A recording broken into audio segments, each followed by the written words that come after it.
Salut tout le monde, j'espère que vous allez très bien. À la fin de l'année 2021, j'ai fait une vidéo sur la Coupe arabe des nations de football, une vidéo un petit peu d'actualité qui a super bien marché. Merci à vous de l'avoir regardé, c'est la première vidéo qui a passé la barre des 1000 vues sur la chaîne. Et donc j'ai décidé d'enchaîner avec une autre vidéo d'actualité sur une autre compétition qui est bien plus connue pour le coup, la Coupe d'Afrique des Nations qui débute ce dimanche. Je vais vous raconter les origines de cette compétition, son évolution également à travers les années, notamment du point de vue politique et du point de vue des formats. Je vous parlerai bien sûr de l'édition 2021 qui débute maintenant en 2022 et je vous raconterai pas mal d'anecdotes sur cette compétition. On est parti! Restez bien jusqu'à la fin de la vidéo où je vais vous poser une petite question et je vous citerai notamment des sources, des ouvrages et des vidéos que je vous conseille de regarder si vous voulez encore plus d'infos. Moi je vous emmène du coup sur le contexte de la création de la CAN. On est en 1955-56 et donc on est près de 10 ans après la fin de la Seconde Guerre mondiale, en pleine guerre froide entre les États-Unis et l'URSS et en pleine émancipation du tiers-monde, la troisième force mondiale si on veut, à ce moment-là le troisième camp, avec l'Afrique en tête et une période de décolonialisation qui approche des premiers pays qui deviennent indépendants et le foot en fait va d'une certaine manière participer à cette émancipation de l'Afrique. En 55-56, il y a un pays qui fait particulièrement parler de lui, c'est l'Égypte. Du point de vue géopolitique, ils reprennent le contrôle du canal de Suez en le nationalisant devant des propriétaires britanniques et français. Et ils vont surtout ouvrir une porte à l'Afrique via le football et via le président de la Fédération égyptienne de football, Abdelaziz Abdellah Salem. Ce dernier propose lors d'un congrès FIFA à Lisbonne en 1956 de créer la Confédération africaine de football, ou CAF, idée qui va lui être refusée pour deux motifs. Le motif invoqué initialement c'était qu'il y avait trop peu de pays africains, seulement 4 à l'époque, mais on sous-entend aussi que la FIFA craignait la montée en puissance des pays africains dans le football et donc c'est une des raisons pour lesquelles ça avait été refusé. Salem, en compagnie du représentant du Soudan pour le football, décide de quitter le congrès en regrettant notamment de ne pas être traité sur un pied d'égalité. Il va avoir raison puisque l'année suivante, en 1957, la FIFA lui accorde tout simplement le droit de créer la CAF, donc la Confédération africaine de football, dont il va devenir le premier président. Salem, il a de la suite dans les idées et il n'a pas le temps. 2 jours plus tard, il crée la Coupe d'Afrique, compétition continentale qui doit rassembler les pays africains. Pour l'anecdote, il voulait même créer une coupe Salem, mais elle sera renommée plutôt Coupe d'Afrique. Le trophée, par contre, s'appellera bien Trophée Salem à ses débuts. La première édition de la Coupe d'Afrique a lieu donc en 1957 au Soudan. Petit clin d'œil puisque le Soudan est le dernier des pays participants à obtenir son indépendance. Et donc elle se déroulera à Khartoum, dans un stade qui est construit exprès pour l'occasion. À la base, il y avait 4 pays qui étaient conviés, l'Égypte, le Soudan, l'Afrique du Sud et l'Éthiopie. Un tableau avait déjà été fait, mais finalement l'Afrique du Sud ne va pas pouvoir y participer, tout simplement puisque il refusait d'envoyer une équipe mixte blanche et noire. Il voulait envoyer soit une équipe noire, soit une équipe blanche, ça va leur être refusé et ils vont être disqualifiés. Et donc en conséquence, l'Éthiopie qui devait les affronter atteint directement la finale, sans jouer. On était sur un format à 4 équipes, 2 demi-finales, une finale. Et donc le premier match de l'histoire de la Coupe d'Afrique va opposer le Soudan à l'Égypte, et l'Égypte va s'imposer 2-1 pour se qualifier en finale avant d'éclater 4-0 l'Éthiopie et de remporter donc la première Coupe d'Afrique de l'histoire. Donc il va y avoir une seconde édition en 1959, à 3 pays toujours, il n'y aura pas d'Afrique du Sud, et l'Égypte s'appellera à ce moment-là la République arabe, puisqu'elle aura fusionné avec la Syrie, et donc elle va s'imposer en fait dans un mini-championnat à 3 avec le Soudan et l'Éthiopie par les mêmes scores, 2-1 contre le Soudan et 4-0 contre l'Éthiopie, et remporter sa deuxième Coupe d'Afrique en 2 éditions.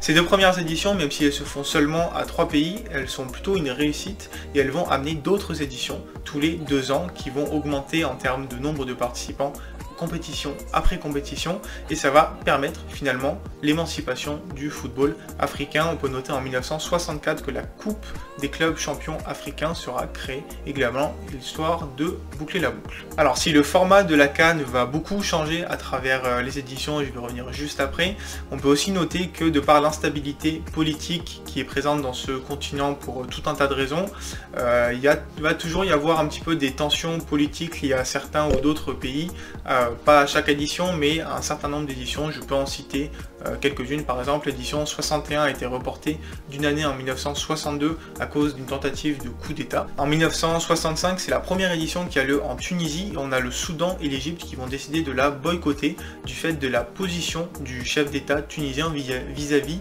du conflit entre l'Israël et la Palestine. On peut également citer l'année 1996 où l'Afrique du Sud revient enfin en Coupe d'Afrique des Nations après des décennies d'exclusion à cause de l'apartheid, et pour le coup le Nigeria va décider de déclarer forfait à cause des relations tendues entre Nelson Mandela et le président nigérian Sani Abacha. Alors je vais revenir un petit peu sur les formats aussi qui ont pas mal bougé. Initialement on était donc sur une compétition à 3 pays maximum, avec des joueurs qui pouvaient simplement venir du championnat local, et ça va bouger au fur et à mesure des CAN.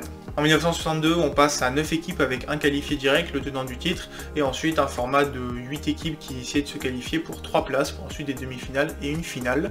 À partir de 1963, on redescend à 6 équipes, 2 poules de 3, le premier de chaque poule est qualifié en finale et s'affronte. En 1965, la Coupe d'Afrique devient la Coupe d'Afrique des Nations, la CAN, telle qu'on la connaît. L'année 1968, elle est assez charnière, puisque pour la première fois, on autorise les pays à recruter jusqu'à 2 joueurs qui ne jouent pas dans le pays d'origine, et en même temps on passe sur un format à 20 équipes en qualification qui vont chercher à obtenir 8 places qualificatives, dont 2 déjà accordées au tenant du titre et au pays hôte, et donc ça va faire 2 groupes de 4 où les 2 premiers seront qualifiés pour des demi-finales puis une finale. Surtout, vous remarquez qu'on passe en année paire, et donc la CAN se disputera à partir de 1968 tous les 2 ans en année paire, même si elle marche des fois sur les années de Coupe du Monde. En 1982, le règlement de la CAN en fait s'adapte au règlement de la FIFA, et donc va permettre à toutes les nations de prendre des joueurs, de sélectionner des joueurs issus de n'importe quel pays, et donc plus uniquement du championnat national. Ensuite, à partir des années 90, le nombre d'équipes va s'étendre petit à petit, 12 équipes en 92 et 16 équipes en 1996, format qui va être conservé jusqu'en 2019, avec de plus en plus d'équipes qui participent aux qualifications. Pour l'édition 2021, on avait 52 pays qui disputaient les qualifications pour la CAN. Enfin, dernière chose, en 2013, pour ne pas marcher sur les plates-bandes de la Coupe du Monde, il est décidé de disputer la Coupe d'Afrique des Nations en année impaire tous les 2 ans. On va avoir une édition en 2012 et donc en 2013 juste après. Justement, en termes d'organisation, la CAN c'est une compétition qui se déroule historiquement en hiver lors des premiers mois de l'année, ce qui va notamment poser problème dernièrement pour libérer les joueurs des clubs, les clubs prenant de plus en plus de pouvoir puisque c'est eux qui payent les salaires notamment. Mais il y a un changement en 2017 lorsque le nouveau président de la CAF, Ahmad Ahmad, décide de déplacer la Coupe d'Afrique des Nations en été et non plus en hiver, et c'est ce qui aura lieu notamment pour la CAN 2019 en Égypte.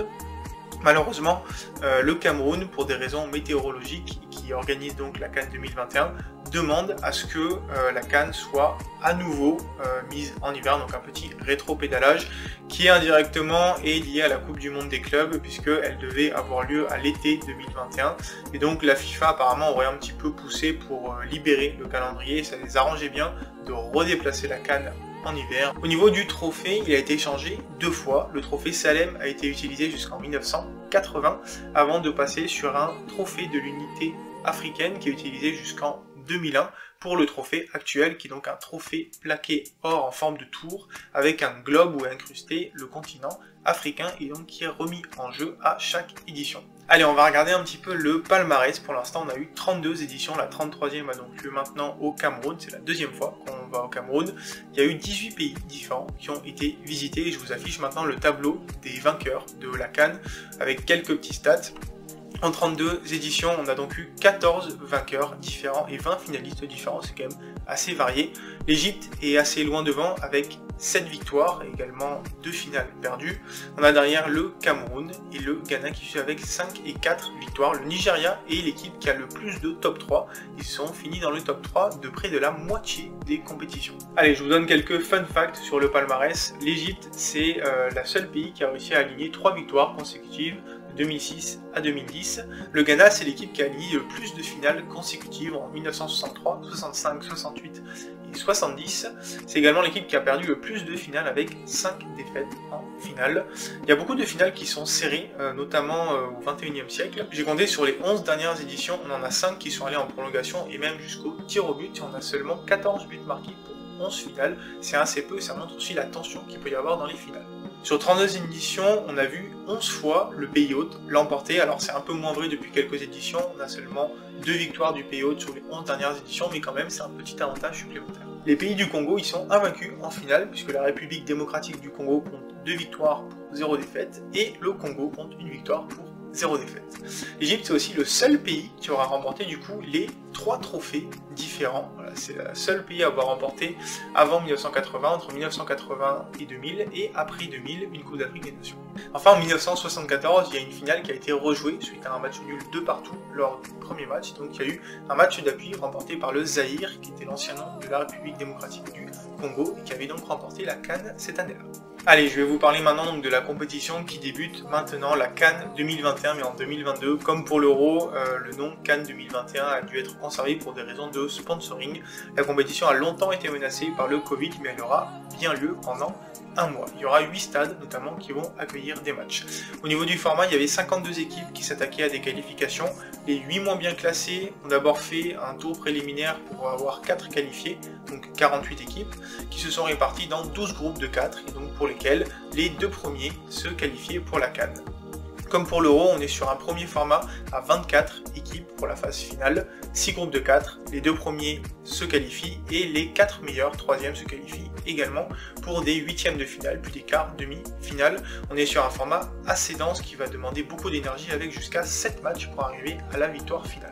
Je vous affiche ici les poules qui donc vont débuter dès maintenant, et je vais vous parler rapidement des favoris puisque j'ai d'autres collègues youtubeurs qui en parlent bien mieux que moi. Mais globalement, les 2 favoris pour la compétition, c'est l'Algérie et le Sénégal. L'Algérie reste sur 33 matchs sans défaite en compétition officielle, je crois, vient de remporter la Coupe d'Arabe des Nations et est le tenant du titre, tout simplement. C'est une équipe monstrueuse, technique, qui a énormément de talent. La bande amarraise s'affiche vraiment comme un des favoris de la compétition. Aux côtés du Sénégal, je ne l'ai pas précisé avant, mais le Sénégal n'a jamais remporté la CAN, alors que souvent ils se sont avancés en tant qu'outsider, voire favoris. Ils ont perdu 2 finales en 2002 et en 2019. Cette année, ils ont une équipe et surtout une colonne vertébrale ultra solide avec Edouard Mendy, Koulibaly et Mané en attaque. Plus beaucoup de talent sur le terrain et sur le banc. Voilà, c'est une équipe ultra solide que je vois et j'en fais mon favori. Mon petit prono, si je devais en donner un, ce serait la victoire du Sénégal. Mais il y a également tout un tas d'outsiders. On peut citer le Cameroun sans Joël Matip, mais emmené par Zambo Anguissa et une attaque très fournie. Également l'Égypte qu'on ne peut jamais oublier, même si elle est très dépendante de Mo Salah, vu sa saison, on peut s'attendre à tout. Et également le Maroc qui a une équipe avec pas mal de têtes d'affiche, même s'il en manque une, notamment Ziyech, mais aussi Harit ou Mazraoui, notamment pour des choix de l'entraîneur Ali Dojic. En tant que fan nantais, voilà, on est un petit peu habitué. Vaïd, il prend des choix forts, en général on verra si ça paye. Il y a également la Tunisie, dont on parle pas trop, parce qu'il n'y a que 2 noms ronflants. Le nom que je connais le mieux, moi personnellement, c'est Wabi Kadri. Donc voilà, il n'y a pas forcément d'ultra star dans l'équipe, mais c'est une équipe solide, solidaire surtout, et qui a fait finale de la Coupe d'Arabe des Nations, battue par l'Algérie 2-0, donc il ne faut pas les oublier. Il y a également la Côte d'Ivoire et son trio d'attaque de feu, notamment avec Haller, Pépé ou encore Zaha. Et j'ai un petit peu lu aussi que le Mali et le Nigeria pourraient être des surprises. Sans compter qu'on a 2 petits nouveaux cette année, du fait de l'élargissement de la compétition à 24, les Comores et la Gambie vont participer à leur première CAN. Et donc on peut, pourquoi pas, imaginer la chance du débutant et un beau parcours pour ces équipes-là. Allez, je termine par quelques fun facts qui m'ont été rapportés notamment par une infographie des remplaçants, dont je vous mets le lien dans la description. Voilà, c'est une super infographie, ils ont d'ailleurs un ouvrage que je vous conseillerais en fin de vidéo. Donc on peut notamment dire que le championnat le plus représenté en Coupe d'Afrique des Nations, c'est la Ligue 1 avec 56 joueurs. Au total, on a 106 joueurs évoluant en France qui vont jouer la CAN. C'est le pays le plus représenté devant l'Angleterre, l'Espagne ou les Pays-Bas. Le plus jeune joueur à participer à la CAN cette année, il a 16 ans, c'est Lekouéri qui représentera la Mauritanie. Et le plus vieux, c'est Soares pour le Cap-Vert qui a 37 ans. Alors d'un côté on a des pays qui sont très home ground avec le Soudan et l'Éthiopie qui auront 93 et 92% de leurs joueurs qui évoluent au pays. A l'inverse, on a l'Algérie, le Cameroun, les Comores, le Gabon et la Guinée-Bissau qui n'ont aucun joueur qui joue dans leur pays. Pour les Comores, c'est pire puisqu'ils n'ont aucun joueur formé au pays. 100% des joueurs comoriens jouent en France. Ça y est, j'en ai donc fini avec tout ce que je voulais vous dire sur la CAN. C'est une vidéo assez dense, beaucoup d'informations parce que c'est une compétition très historique où il y a plein de choses à dire que j'aimerais creuser un petit peu plus, pourquoi pas, dans d'autres vidéos. Si vous voulez creuser le sujet, je vous mets dans la description, je vous citerai sur Twitter également des ouvrages que moi j'ai vraiment apprécié regarder. Il y a le 3e volet de Ballon Rond de mon ami Tom Abadi qui est sorti très récemment et qui coûte vraiment rien du tout. Je vous conseille d'aller le voir. Il y a également Saga Africa des remplaçants, dont l'infographie que je vous ai présenté juste avant. Je peux vous proposer également les vidéos de l'Arena Football, 2 vidéos en route pour la CAN qui sont très intéressantes, et un article de Kevin Vessière de Football Club Geopolitics qui raconte donc pour France TV un petit peu les origines de la Coupe d'Afrique des Nations et que j'avoue avoir un petit peu utilisé pour faire cette vidéo. Merci beaucoup de cet article, merci beaucoup à vous d'avoir regardé cette vidéo, j'espère qu'elle vous a plu. Si c'est le cas, n'hésitez pas à me le dire en commentaire, n'hésitez pas à liker la vidéo, la partager et encore mieux, vous abonner à la chaîne. Je vous laisse avec une petite question. Quel est votre favori pour la CAN, tout simplement? Et je vous dis à très bientôt pour parler foot. Ciao ciao tout le monde.